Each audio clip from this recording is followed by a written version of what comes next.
বৃদ্ধ পেঞ্চন আজিৰ দিনটোত 250 টকা। আমি সেই বৃদ্ধ পেঞ্চন 5,000 টকালৈ বৃদ্ধি কৰিব লাগে বুলি দাবী জনাইছোঁ। মই উদাহৰণ এটা দি দিছোঁ দেই। সেই দাবী আমি ইমান জোৰকৈ ধৰিছোঁ, গাঁওবুঢ়াজনে একেবাৰে কম দৰমহা পায়। তেওঁলোকৰ দৰমহা বঢ়াবৰ কাৰণে, অংগনবাদী কৰ্মীগৰাকীৰ দৰমহা বঢ়াবৰ কাৰণে, আশা কৰ্মীগৰাকীৰ দৰমহা বঢ়াবৰ কাৰণে, আনকি চৰকাৰী চাকৰিয়ালবিলাকক আজিকালি পেঞ্চন নিদিয়ে, তেওঁলোকৰ পেঞ্চনটো যাতে নিয়মীয়াকৈ দিয়ে, পুৰণি পেঞ্চন ব্যৱস্থাৰ ভিতৰত যাতে পেঞ্চন দিয়ে তাৰ ব্যৱস্থা কৰিবৰ কাৰণেও যদি কোনোবা দলে ঐকান্তিকতাৰে একেধাৰে যদি লাগি আছে, সেই দলটোৰ নামেই হ'ল আজিৰ দিনটোত ৰাইজৰ দল। আজি চাহ শ্ৰমিকসকলৰ মানুহে বাস কৰা যিবিলাক মাটি, কোন মাটি? লাইনৰ মাটি। সেই লাইনৰ মাটি চাহ শ্ৰমিকজনকেই মাটিৰ পট্টা দিব লাগে আৰু লগতে ঘৰবোৰো অধিকাৰ প্ৰদান কৰি দিব লাগে। লাইনৰ ঘৰবোৰ লাইনত থকা মাটিখিনিৰ পট্টা দিব লাগে বুলি যদি অসম বিধানসভাত উত্থাপন কৰা একমাত্ৰ যদি কোনোবা দল আছে, সেইটো হ'ল ৰাইজৰ। আজি চাহ শ্ৰমিক এজনৰ হাজিৰা 250 টকা হৈ আছে। চাহ শ্ৰমিক এজনৰ হাজিৰা অতি কমেও 500 টকা কৰিব লাগে বুলি আৰু 15,000 টকা এমাহত নাপালে পৰিয়াল এটা চলিব নোৱাৰে বুলি অসম বিধানসভাৰ প্ৰত্যেকখন অধিৱেশনতে হুলস্থুল কৰি থকা দলটোৱে হ'ল ৰাইজৰ দল। আপোনালোকে নিশ্চয় লক্ষ্য কৰিছে, আজি বিধৱা পেঞ্চন মাত্ৰ 300 টকা দিয়ে। আজি অৰুণোদয় আঁচনিত মাত্ৰ 1250 টকাৰ আঁচনিৰ ধন দিয়ে। অৰুণোদয় আঁচনিৰ ধন অতি কমেও 3,000 কৰিব লাগে। এই প্ৰশ্নটো উত্থাপন কৰি আছে আমাৰ ৰাইজৰ দল। আপোনালোকে নিশ্চয় লক্ষ্য কৰিছে।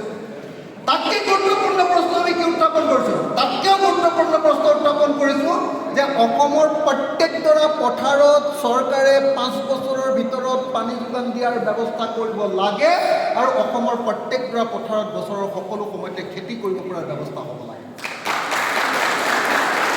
এনেকুৱা ধৰণৰ বৈপ্লৱিক যিবিলাক কথা, সেই কথাবিলাক অসম বিধানসভাত যদি কোনোবাই উত্থাপন কৰিছে, তেতিয়াহ'লে সেয়া হ'ল ৰাইজৰ দল। কিন্তু দুৰ্ভাগ্যজনক ৰাইজৰ দলৰ এজন মাত্ৰ MLA আছে। অসম বিধানসভাত 51জন বিৰোধী বিধায়ক আছে, কিন্তু 51জনৰ ভিতৰত এজন ৰাইজৰ দলৰ সদস্যজনে আটাইতকৈ বেছিকৈ মাতে। অসম বিধানসভাত 126জন বিধায়ক আছে। 126জন বিধায়কৰ ভিতৰত আটাইতকৈ সক্ৰিয়, সজাগ আৰু ৰাইজৰ কাৰণে আটাইতকৈ বেছি মাত মতা বিধায়কজনে হ'ল ৰাইজৰ দলৰ বিধায়ক। এতিয়া যদি আমাৰ ৰাইজৰ দলৰ বিধায়কৰ সংখ্যা যদি কেনেবাকৈ 51জন হ'লহেঁতেন, যদি ৰাইজৰ দলৰ বিধায়কৰ সংখ্যা যদি 15জন হ'লহেঁতেন, 20জন হ'লহেঁতেন, তেতিয়াহ'লেতো অসমৰ প্ৰত্যেকটো জাতীয় সমস্যা সমাধান কৰিবৰ কাৰণে আমি চৰকাৰক এনেকৈ বান্ধি পেলাব। সেইকাৰণে 2026 চনৰ কাৰণে বেলেগ একো চিন্তা কৰা নাই। 2026 চনৰ কাৰণে আমি ৰাইজৰ দলে অসমত অতি কমেও 15টা চিট এইবাৰ আমি জিকিবই লাগিব। অতি কমেও 15টা চিট জিকিবই লাগিব। এই সংকল্পৰে দিনে ৰাতিয়ে মই কাম কৰি আছোঁ। ৰাইজৰ দলৰ সভাপতি হিচাপে, বিধায়ক হিচাপে মই দিনে ৰাতিয়ে কাম কৰি আছোঁ যে এই 5টা বছৰৰ ভিতৰত আমি, এই 5টা বছৰ যে মই বিধায়কৰ কাৰ্যকাল ল'লোঁ, এই কাৰ্যকালত এজন বিধায়কৰ কাম কাজ চাই অসমৰ মানুহে তেনেকুৱা আৰু 15 বা 20জন বিধায়কক জিকাব লাগে। এই কামটোৰ কাৰণে লাগি আছোঁ। আৰু সেইদৰে আপোনালোকে ইয়ালৈ আহিলোঁ। ডিব্ৰুগড় জিলাৰ কেইবাটাও সমষ্টি আমি জিকিব পৰা ভাল ভাল সমষ্টি আছে।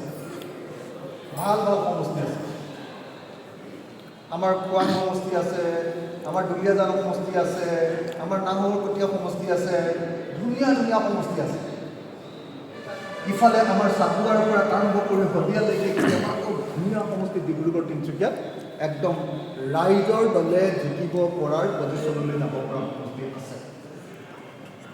কিন্তু ইলেকশ্যনত জিকিবৰ কাৰণে দিনে ৰাতিয়ে যিধৰণে খাটিব লাগে, সেই কামটো এতিয়ালৈকে ভালকৈ আৰম্ভ হোৱা নাই। এটা বস্তু মনত ৰাখিব দেই, যিকোনো এটা কাম কৰিবৰ কাৰণে দিনে ৰাতিয়ে সেইটো কামত লাগি থাকিব লাগিব। খেতি কৰিলে যেনেকৈ লাগিয়ে থাকিব লাগিব, বাকিয়ে থাকিব লাগিব। পঢ়িলে যেনেকৈ পঢ়িয়ে থাকিব লাগিব, লাগিয়ে থাকিব লাগিব। কিন্তু আমাৰ অসমীয়া মানুহৰ স্বভাৱটো কি? অকল ইলেকশ্যনৰ সময়ত আমি পলিটিকেল, পঞ্চায়ত ইলেকশ্যন আহিছে সেই সময়ত আমি বিৰাট পলিটিকেল, বাকী 4.5 বছৰত আমি নিজৰ ৰাজনৈতিক চেতনাটো ঠাণ্ডা হৈ বহি থাকোঁ আৰু চৰকাৰে যি কাম কৰে তাকে আমি মানি থাকোঁ। আমি এই অৱস্থাটোৰ পৰিৱৰ্তন কৰি দিবৰ কাৰণে ৰাইজৰ দলটোক সক্ৰিয় কৰিব খুজিছোঁ।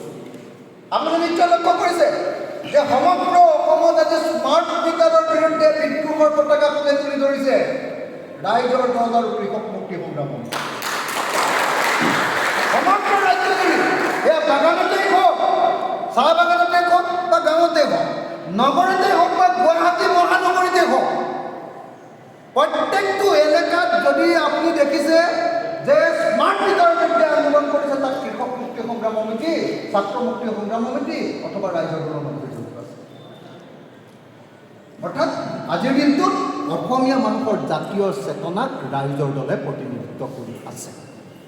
বাকীবিলাকে অকল ইলেকশ্যনৰ কথা চিন্তা কৰি থাকে, আমি ৰাইজৰ জনজীৱনটোৰ লগত জড়িত। আৰু মই সেইকাৰণে আপোনালোকক কৈছোঁ, 26 চনৰ নিৰ্বাচনত আমিতো অকলে হয়তো চৰকাৰ কৰিব নোৱাৰোঁ, কিন্তু 26 চনৰ নিৰ্বাচনত এনেকুৱা পৰিস্থিতি আনিব লাগিব যে ৰাইজৰ দলৰ সহায় নোহোৱাকৈ অসমত কোনেও চৰকাৰ কৰিব নোৱাৰিব। এইটো যদি কৰিব পাৰোঁ, তেতিয়াহ'লে কি কৰিব পাৰিম? অসমৰ যদি সঁচাকৈ মই আপোনালোকক কৈছোঁ, যদি মই কেতিয়াবা সুযোগ পাওঁ, চৰকাৰত যদি কেতিয়াবা সুযোগ পাওঁ, 5 বছৰৰ ভিতৰত অসমৰ প্ৰত্যেকটা পথাৰত পানী যোগান ধৰা হ'ব আৰু 5 বছৰৰ ভিতৰত অসমৰ এডৰাও পথাৰ বছৰৰ কোনো সময়তে পেলাই নোযোৱাকৈ বছৰৰ 12 মাহে খেতি কৰাৰ ব্যৱস্থা কৰিব। অসমৰ প্ৰত্যেকজন খেতিয়কে উৎপাদন কৰা প্ৰত্যেকটো বস্তুৰ আচল দাম, যেনেকৈ ধৰক উজনি অসমৰ ক্ষুদ্ৰ চাহ খেতিয়কবিলাকে চাহপাত উৎপাদন কৰে, যেতিয়া বেছিকৈ পাত উৎপাদন হয় তেতিয়া 8 টকা হয় দাম, 7 টকা, 8 টকা, 9 টকা, 10 টকা, আৰু যেতিয়া কম উৎপাদন হৈ থাকে তেতিয়া 52 টকাও হয়। এটা মিনিমাম দাম বোলে যেতিয়াই উৎপাদন নহওক লাগিলে 30 টকাতকৈ কোনোবাই যদি কম দামত চাহপাত কিনে, তেতিয়াহ'লে সেই চাহপাত কিনা বেপাৰীক গ্ৰেপ্তাৰ কৰা হ'ব। তেতিয়া কি হ'ব?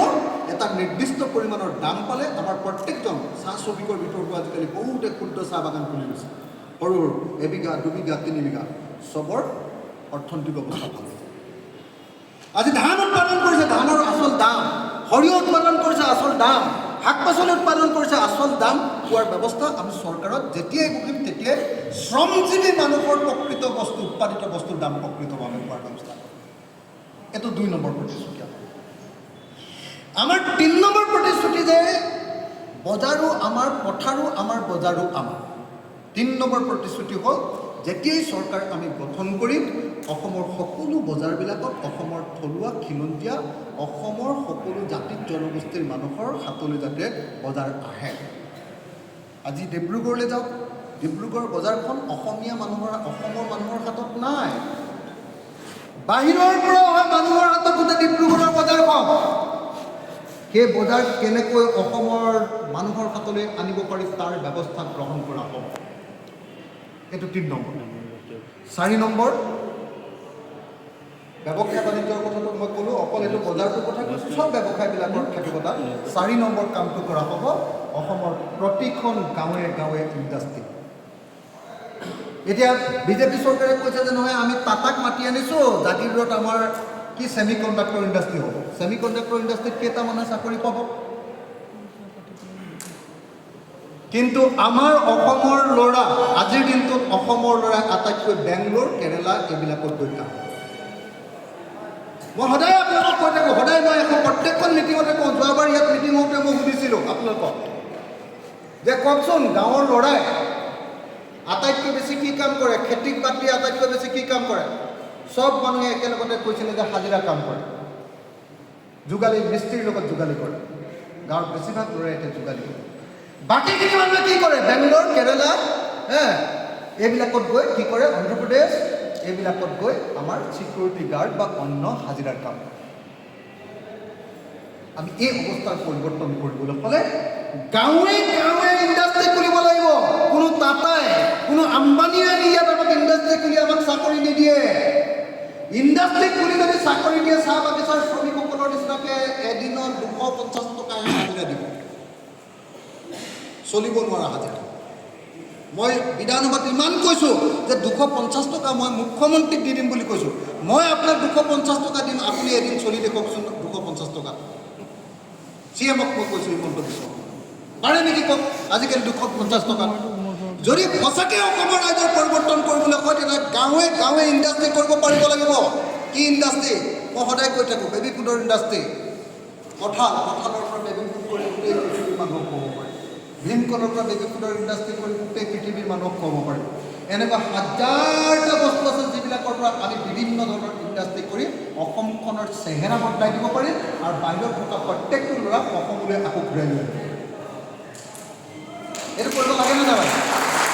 লাগে নহয় জানো?